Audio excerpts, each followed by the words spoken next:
வணக்கம். நான் வழக்கறிஞர் மாதவரம் ஏழுமலை, மாநில ஒருங்கிணைப்பாளர். 2 நாளைக்கு முன்னாடி சவுக்கு சங்கர் என்ற மாமா சங்கர், அவருக்கு பேர் வந்து மாமா சங்கர் தான். ஏன்னா எல்லாரும் நான் சொல்றது இல்லை, அது எல்லாரும் சொல்றாங்க. அவர் வந்து இன்னைக்கு இங்கே மாமா வேலை பார்ப்பாரு, நாளைக்கு வேற யாருன்னா வந்து கூப்பிட்டு இந்தா உனக்கு இதை கொடுக்குறேன் அவருடைய கையில் வச்சிங்கன்னா அங்கே போய் அங்கே மாமா வேலை பார்ப்பாரு. அதுக்கப்புறம் அங்கே பிடிக்கலன்னு வச்சிங்க, அதை விட அதிகமாக யார் கொடுக்குறாங்களோ அங்கே போய் அவருடைய மாமா வேலையை தொடருவார். தொடர்ந்து இவர் வந்து பல ஆண்டு காலமாக இந்த வேலையை தான் பார்த்துக்கிட்டு வந்திருக்கிறாரு. ஆனால் இவர் எப்பெல்லாம் வந்து கைதாகி உள்ள போறாரோ அப்புறம் நாம் தமிழ் கட்சிக்கிட்டே ஓடிடுறாரு. அண்ணன் சீமான் இருக்கிறாரா, ஐயோ எல்லாருமே என்னை தொத்திட்டானுங்க, கை விட்டானுங்க, அண்ணன் சீமான் எங்க இருக்கிறாரு, அண்ணன் சீமான் எங்க இருக்கிறாரு, ஓடி வந்து சீமான் கிட்ட வந்து நிற்பார்.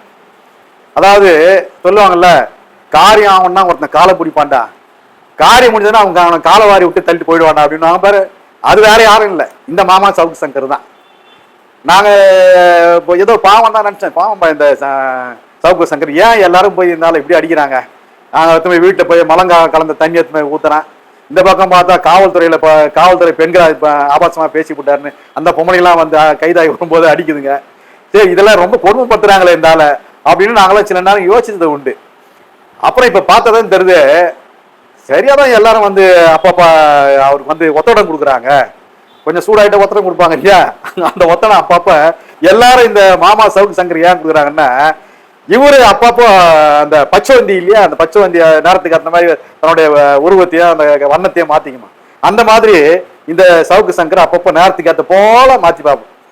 கொஞ்ச நாளுக்கு முன்னாடி அந்த மலங்கைத்து எடுத்து போய் அவங்க வீட்டை வந்து இந்த காங்கிரஸ்காரன் திமுக போய் சேர்ந்து எடுத்து போய் இருக்கிறாங்க சூப்பருங்க, அவங்க போய் எத்தனை ஊத்துனாங்கன்ற போர்வையில அவங்க வந்து ஊட்ட விட்டு ஒரு ஓடி ஒளிஞ்சு போகும்போது வரும்போது, இனிமேல் நான் வந்து இந்த யூடியூபே நடத்த மாட்டேன், என்னால முடியாது அப்படின்னும் போது, எங்க நாம் தமிழ் கட்சி தம்பிக்கு தான், ஏன்னா நீங்க அதெல்லாம் கவலைப்படுறீங்க, நம்ம கிட்ட நிறைய இடம் இருக்குது, நீங்க வாங்க, நம்ம இடத்துக்குலாம் யாரும் வர முடியாது, அது உங்க இடத்துக்குலாம் எல்லாம் தாராளம் வந்துட்டு போயிடுவாங்க, வாங்கன்னு அன்னைக்கு தைரியம் கொடுத்து மறுபடியும் அந்த யூடியூபை நடத்த சொல்லி அன்னைக்கு அவங்க உறுதுணையா நின்றுதான் எங்க அண்ணன் சீமான் தம்பிகள் தான் நின்னாங்கன்றத இந்த சவுக்கு சங்கர் இன்னொரு வாட்டி தெரிஞ்சுக்கணும், இன்னொரு முறை அதை தெளிவா தெரிஞ்சுக்கணும்.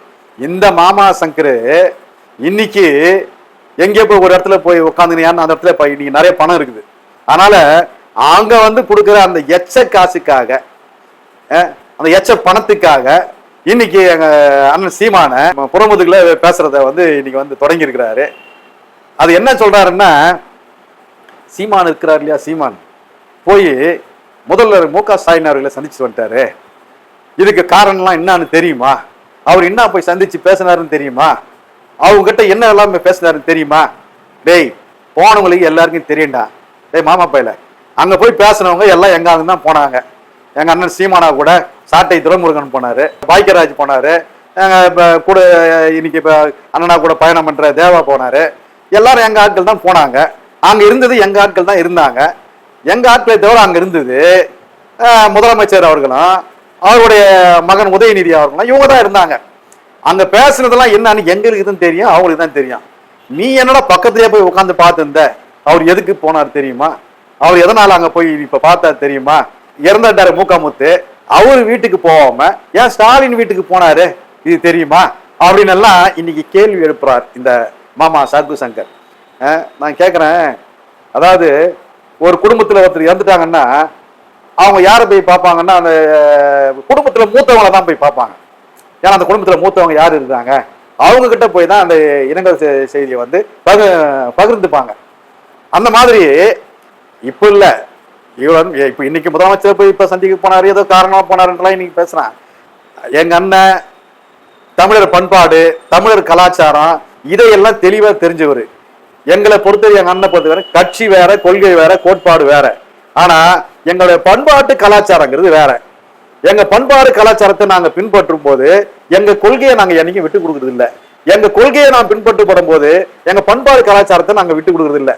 அந்த வகையில எங்க பண்பாடு கலாச்சாரத்தை காப்பாத்தணும். அப்படிதான் எங்க அண்ணன் யாரு இறந்தாலும், இப்ப மூக்காமுத்தி இறந்தார், அவர் மட்டும் தான் புதுசா போய் பாக்குறாரா? எடப்பாடி பழனிசாமி அவங்க வீட்டுல கூட ஒருத்தர் அவங்க குடும்பத்துல இறந்துட்டாங்க, அப்போ கூட போய் அங்க போய் பார்த்து ஐயா எடப்பாடி பழனிசாமி அவர்களை போய் பார்த்து முன்னாள் முதல்ல அவங்க போய் இரங்கல் செய்தியை பார்த்துட்டு வந்தாரு. அதே மாதிரி சசிகலா வந்து ஜெயில இருந்து வந்துட்டாங்க. அங்க போய் சசிகலாவை வந்து இவர் போய் பார்க்க போனாரு. அங்க ஏதோ சசிகலா கிட்ட இவர் வாங்கின வரலான்னு போனாரு. அடே, அப்பவே நாங்க இதை சொன்னோம். சசிகலா அவர்கள் சிறையில் இருந்து வந்த போது அவர்களை சந்திச்சது எதுக்காக சந்திச்சாருன்னா, அவருடைய கணவர் அந்த அம்மா உள்ள இருக்கும் போது இறந்துட்டாரு. அந்த அம்மாவுடைய கணவர் வந்து அவர் தமிழ் தேசிய போராளி. அதனால அந்த அம்மா அப்போ சிறையில் இருந்த காரணத்தால அந்த துயர செய்திய அவங்க வரும்போது அவங்க வீட்டுக்கு போய் அந்த துயர செய்தியை அவங்க கிட்ட பகிர்ந்துட்டு வந்தாரு. இது எல்லாருக்குமே தெரியும். அப்போ இதுதான் பேசுறானுங்க, சசிகலாவை போய் பார்த்தாரு பாருங்க அப்படின்னு. இதெல்லாம் தொடர்ச்சி அவங்க தான் பேசுவானுங்க. அதே மாதிரி அதிமுக முதலமைச்சர் பழனிசாமி போய் பார்த்தாருங்க அப்படின்னு. அது போல இப்ப இல்ல, அன்னைக்கு கலைஞர் கருணாநிதி அவர்கள் இறந்த போது கூட துக்க செய்த அங்க போய் ஒரு கலைஞர் அண்ணன் போய் அங்க கலந்துக்கிட்டாரு. அப்போ இதுல அவரு வந்து எங்க கட்சி கொள்கையை பார்க்கல. பண்பாடு கலாச்சாரம்னா ஒருத்தர் இறந்துட்டாங்கன்னா இங்க வந்து இந்த தமிழ் பண்பாடு பொறுத்த வரைக்கும் எல்லாரும் என்ன பண்ணுவாங்கன்னா, எங்க தமிழ் குடும்பத்துல சண்டை போட்டுப்பாங்க. சண்டை போட்டு என்ன பண்ணுவாங்கன்னா, டேய் நான் செத்தாலும் வீட்டு வரமாட்டேன்டா, இன்னும் தலைமை வீட்டு போறேன்டான்னு சொல்லிட்டு போய் சண்டை போட்டு போவான். ஆனா அதே 2வது நாள் இந்த குடும்பத்துல யாராவது இறந்து போயிட்டாங்கன்னு வச்சுக்க, ஆனா ஓடிடுவான், ஐயோ இறந்து போயிட்டாங்களே அப்படின்னு. அதாவது இந்த திருமண நிகழ்ச்சி மற்ற நிகழ்ச்சியில கூட போக மாட்டான், ஏன்னா அது அந்த தடுக்கும். ஆனா இறப்புன்றது வந்து ஒரு துயரமான செய்தி. அந்த இறப்பு நிகழ்ச்சிக்கு போய் அடுத்த 2வது நாள் எங்க திட்டிட்டு வந்தானோ அந்த குடும்பத்தை, அதுக்கு அந்த இடத்துலயே போய் அவன் சொந்தக்காரன் வந்து அங்க போய் நிற்பான். அப்படி இது வந்து தமிழர் பண்பாடு. அந்த மாதிரி தான் இது. அரசியலாக இருந்தாலும் சரி, அரசியல்வாதிகளாக இருந்தாலும் சரி, குடும்பத்துல எப்படி போய் சண்டை போட்டாலும் அந்த துயரத்துல போய் கலந்துக்கிறாங்களோ அது போலதான் அண்ணன் செந்தமிழன் சீமான் அவர்களும் கலைஞர் கருணாநிதி இருந்தாலும் அந்த இறப்புல போய் கலந்துக்கிறாரு. அதே மாதிரி இன்னைக்கு முக முத்து அவர்கள் இறந்துட்டாரு. அவருடைய இறப்பு மறுநாள் வந்து தகனம் செய்வதாக அறிவிப்பு வந்தது முதல்ல. ஆனா என்ன பண்ணிட்டாங்கன்னா, அன்னைக்கே இரவு வந்து அவருடைய அடக்கத்தை பண்ணிட்டாங்க. அதனால அண்ணன் சீமான் வந்து வெளி மாவட்டத்தில் இருந்தாலும் போய் கலந்துக்க முடியல. அதனால அவர் மறுநாள் போய் அந்த குடும்பத்துல மூத்தவர் வந்து இன்றைய முதலமைச்சர் மு.க. ஸ்டாலின் என்ற காரணத்துக்காக அவங்க வீட்டுக்கு போய் அந்த துயர செய்தியை பகிர்ந்துக்கணும் அப்படின்னு சொல்லி அவங்களுக்கு வந்து அந்த போய் அவங்கள போய் பார்த்தாரு. இதுல என்ன நீங்க வந்து கண்டுபிடிச்சிட்டீங்க? இந்த சவுக்கு சங்கர் மாமா போய் இதுல போய் என்ன கண்டுபிடிச்சிட்டான்?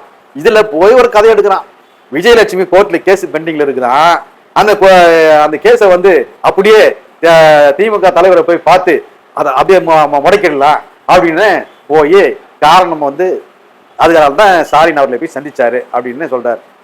அதுக்கு காரணம் என்னன்னா, பாத்தீங்களா அவர் போய் சந்திச்சுட்டு வந்தால அன்னைக்கு மறுநாள் அந்த அரசு வழக்கறிஞர் கூட அங்க போய் அந்த வழக்குல வந்து நிக்கல.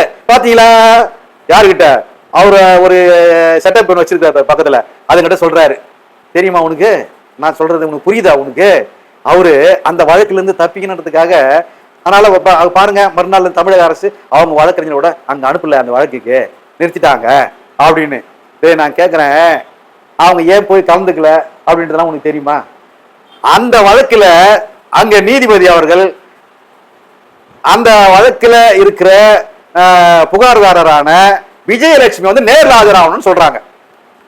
எப்படி? விஜயலட்சுமி தன்னுடைய வாதத்தை நேரில் வந்து நீதிமன்றத்தில் வந்து பதிவு பண்ணணும்.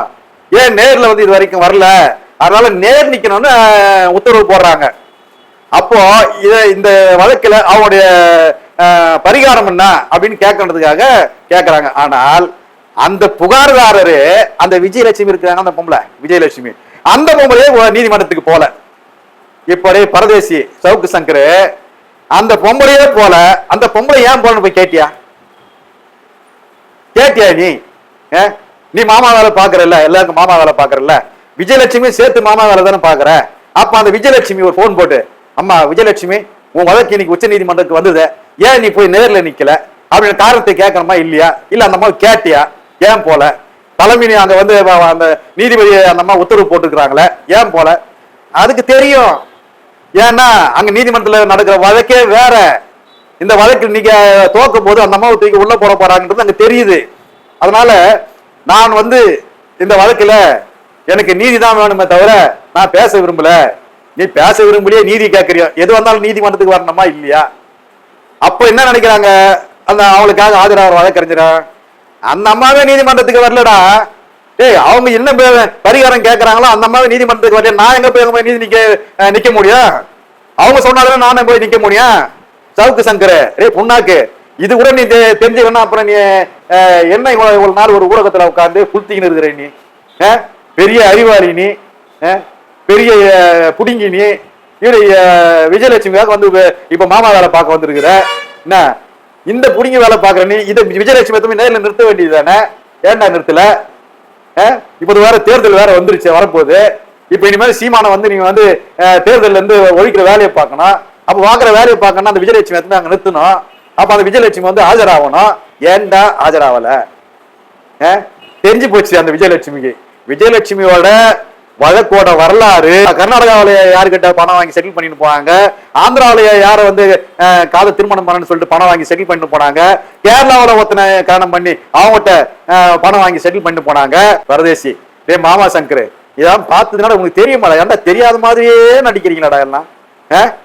உனக்கு எவனோ எச்ச பணம் கொடுக்கணும், அந்த எச்ச பணத்தை வாங்கிக்க என்ன? அதுக்காக வந்து இங்க வந்து சீமானை வந்து பேசுறதெல்லாம் அது எவ்வளவு பெரிய நீ பேமானித்தனம். வாங்க, நீ விஜயலட்சுமி கூட்டுன்னு வா, நேரா சுப்ரீம் கோர்ட்டுக்கு வா, அங்க வந்து நேர் நில்லு, உன்னுடைய வழக்கை நடத்து. மொத்த வரலாறு அங்க இருக்கிற நீதிபதி எடுத்து வச்சுட்டாங்க. காரி காரி துப்ப போறாங்க. யார? நீ விஜயலட்சுமியை கூட்டு வந்தியானா மாமா பையில உனக்கும் திட்டு இருக்குது.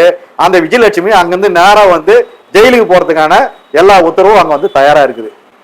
அதனால நீ உன் பக்கத்துல உனக்கு ஒரு மாமா வேலை பாக்குற அந்த பொம்பளையை வச்சுக்கிட்டு நீ எது ஒன்னாலும் பேசலாம், எது ஒன்னாலும் செய்யலாம் அப்படின்னா அது வேற எங்கேயாவது போய் நீ பேசு.